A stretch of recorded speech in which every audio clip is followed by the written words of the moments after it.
Relatos Paranormales Oficial.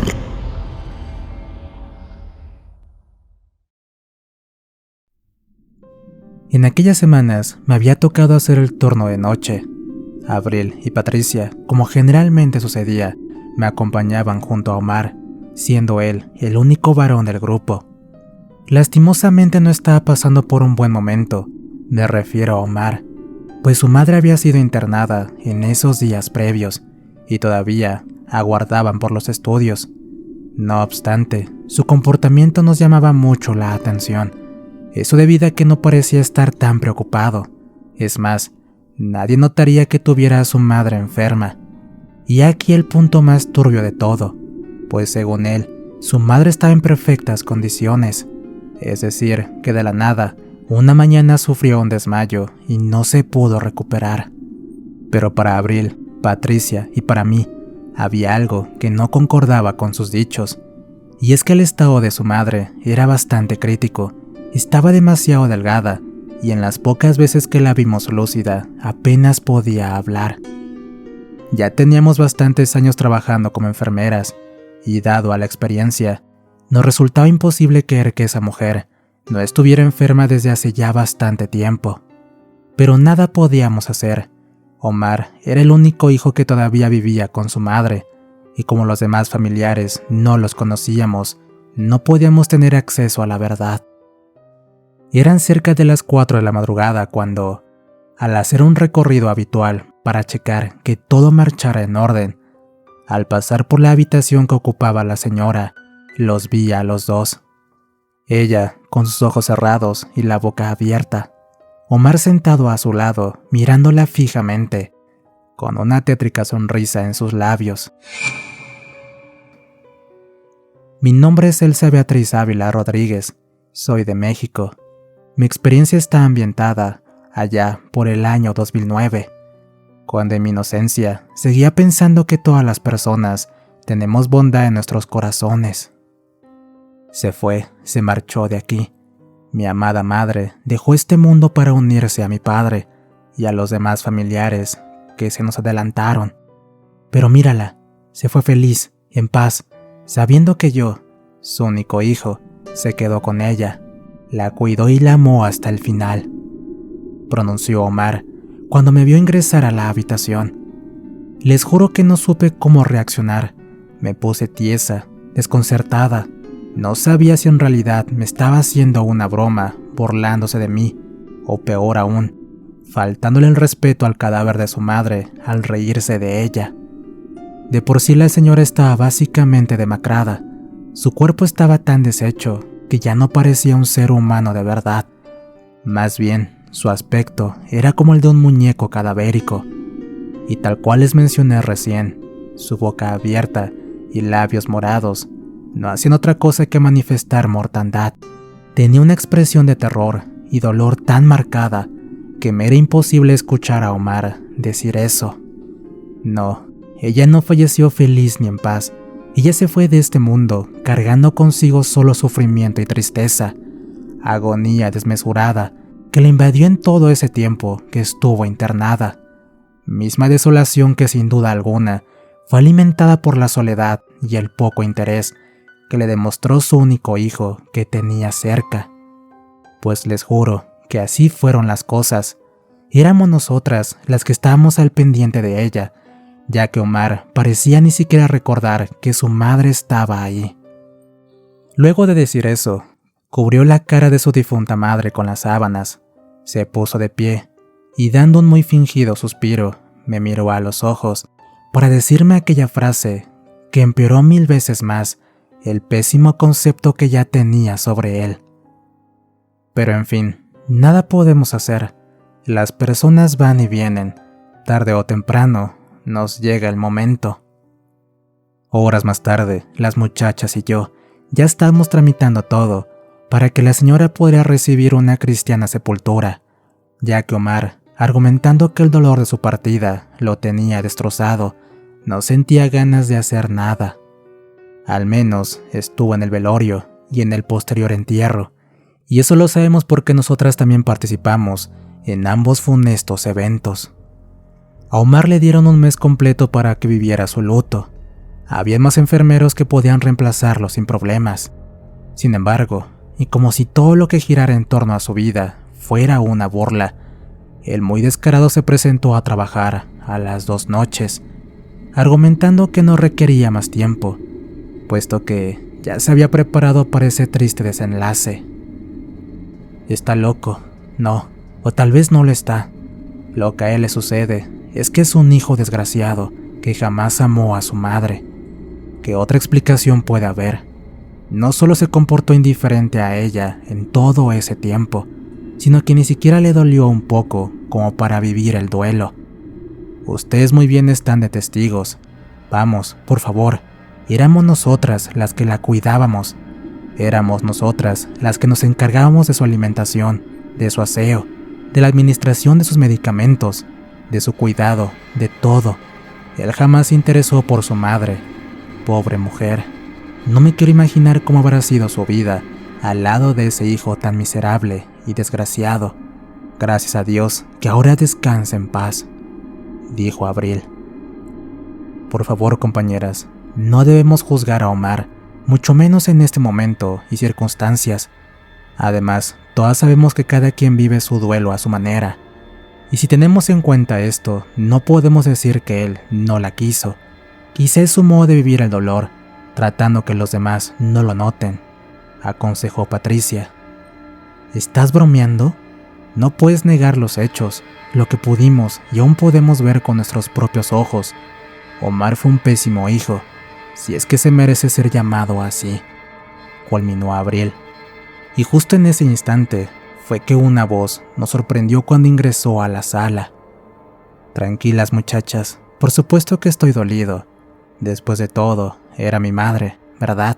¿Por qué no, en vez de estar perdiendo el tiempo hablando de mí, analizando mi conducta para ver si soy un buen hijo o no, se ponen a trabajar? Hay muchos pacientes que requieren atención permanente. No querrán que otro se vaya como mi tan amada madre, ¿o sí? La penosa sensación de sabernos sorprendidas hablando mal de él fue como un baldazo de agua fría para nosotras tres.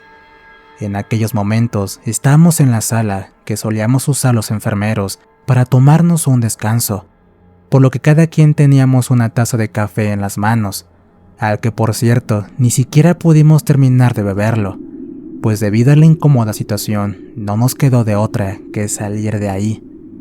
Por mi parte, no me sentía tan afectada por lo sucedido, pues en cierta forma yo no estaba hablando de él.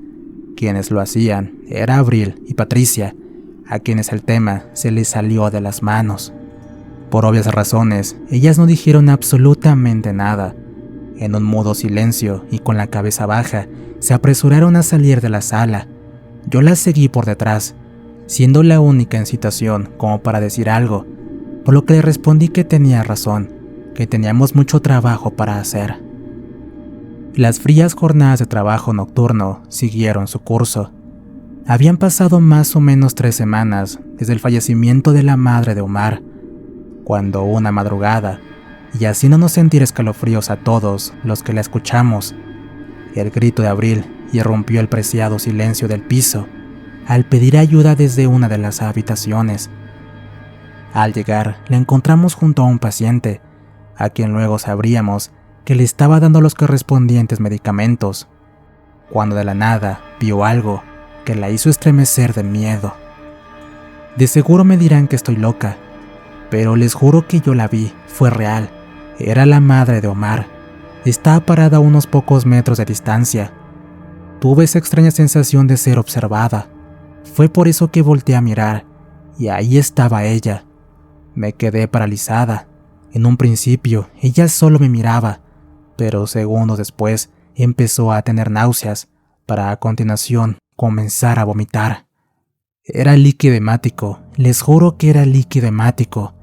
Ella lo vomitaba en abundancia, inclinaba su cabeza para hacerlo, y cuando la volvía a levantar para mirarme de nuevo, podía ver su mentón empapado de líquido rojo, mismo que le caía en forma de gruesos hilos salivantes.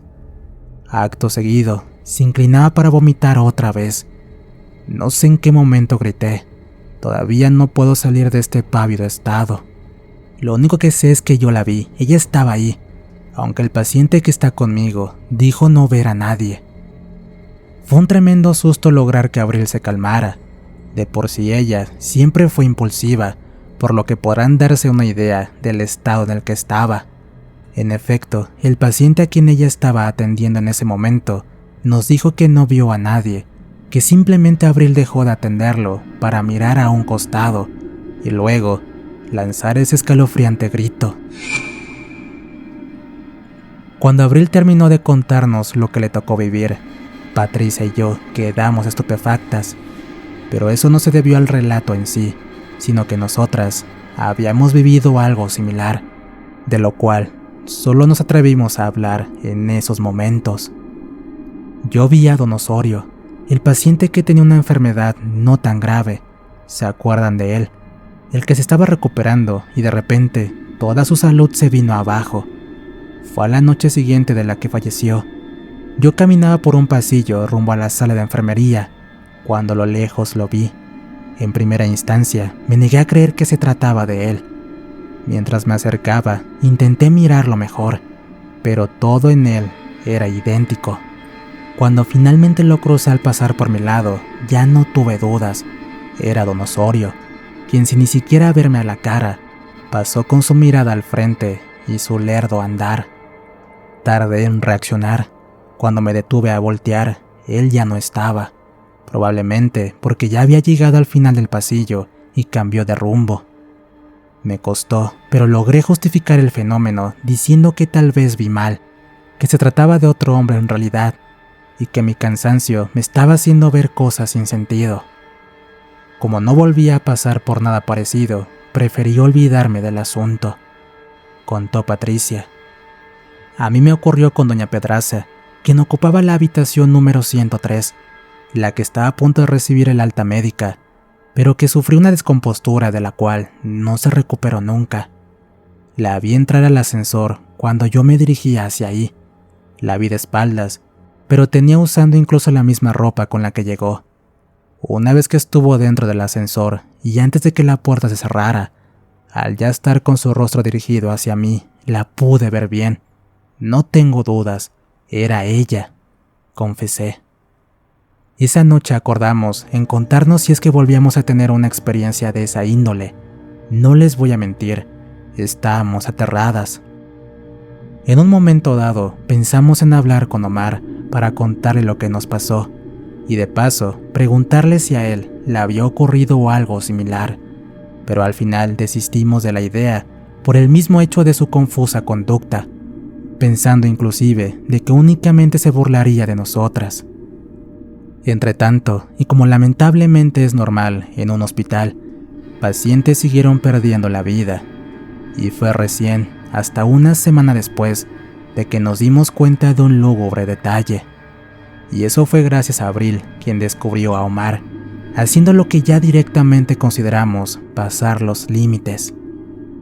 Según ella, en un momento de la madrugada, recordó que debía llenar unos informes de un paciente que había ingresado ese día.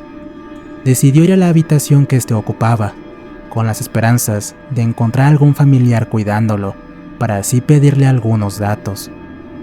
Cuando llegó, se dio cuenta que el paciente no tenía a nadie a su cuidado. Sin embargo, no estaba solo. Omar estaba ahí con él, y en ese justo momento le estaba tomando una foto con su teléfono mientras el hombre dormía. Al cuestionarle qué estaba haciendo, el muy descarado de Omar le respondió que eso no le importaba, y luego de haber obtenido la foto, se dio la media vuelta y salió de la habitación, mostrándole una sonrisa burlona a Abril. De seguro se estarán preguntando qué relación puede tener la irrespetuosa acción de Omar con las apariciones que a nosotras nos espantaban. Y es que cada uno de los difuntos que vimos en algún momento tuvieron contacto con él. Es más, nos dimos cuenta que él siempre se interesaba por los recién ingresados para atenderlos, pero al día siguiente dejaba de prestarles atención bruscamente y sin decir nada. Pudimos haber pensado miles de excusas para justificar el motivo por el cual él quería la foto de un paciente, pero como si fuera una inspiración divina, tanto a Abril, a Patricia y a mí, se nos vino a la cabeza una sola cosa. Todos los pacientes fallecidos eran personas que, a pesar de no tener nada grave, se enfermaron de la nada y de un modo inexplicable. Fallecieron así, sin ni siquiera dar tiempo a descubrir un diagnóstico que los ayudara. Y teniendo en cuenta esto, lo único que podría causar eso era brujería. La ola de terror y fallecimientos con enfermedades inexplicables llegó a su fin meses después, cuando precisamente el paciente de que en abril vio a Omar sacándole la foto, falleció luego de agonizar sin poder ser ayudado con los medicamentos. Mientras tanto, nosotras tuvimos que soportar continuar viendo las almas de los difuntos dando vueltas por el hospital, tal vez porque no tenían descanso debido al macabro motivo por el que fallecieron.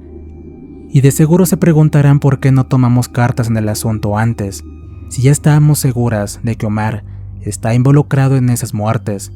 Y la razón es porque aún no teníamos pruebas suficientes como para así reportarlo con las autoridades del establecimiento. Pero cuando falleció el mencionado paciente de la foto, decidimos ya no esperar. Recuerdo perfectamente cómo se me erizó la piel cuando aquella noche nuestro jefe de turno nos contó sobre la plática que tuvo con Omar antes de correrlo. Fue entonces cuando comprendí que en verdad hay personas que son maldad pura. Nos contó que, cuando le cuestionó sobre la foto que le tomó al paciente y si había hecho lo mismo con otros y para qué, el muy desalmado de Omar le reveló sus intenciones con total tranquilidad y sin ninguna pizca de remordimiento. Omar era satánico. Usando magia negra y trabajos maliciosos, hacía que algunos pacientes perdieran la vida, usándolos a modo de ofrenda al mismísimo innombrable. Pasó un año desde que no lo volvimos a ver nunca más. Cuando nos enteramos de que ahora estaba trabajando en una clínica privada, me fue imposible no sentir escalofríos, pues sin duda alguna, él seguía haciendo su maldad. No obstante, lo que más horror me provoca es pensar que incluso su propia madre pudo haber sido víctima de él, lo cual justificaría su fría conducta ante su fallecimiento. Por esto y mucho más, se me congela el alma al recordar sus tétricas palabras, con las cuales siempre justificó su macabro accionar. Tarde o temprano, nos llega el momento. Historia escrita y adaptada por nuestro amigo Lázaro Scripta para relatos paranormales. No olviden suscribirse y activar la campanita, así como compartir el contenido con sus amigos. Les dejo otros videos por acá para que los vean. De igual manera, si tienen alguna historia que contar, encontrarán la página de Facebook en el comentario fijado. Y si tienen algún problema con la brujería, también encontrarán el contacto de Diego, quien se dedica a este tipo de menesteres. Les relató su amigo Antonio. Cuídense mucho. Nos escuchamos pronto.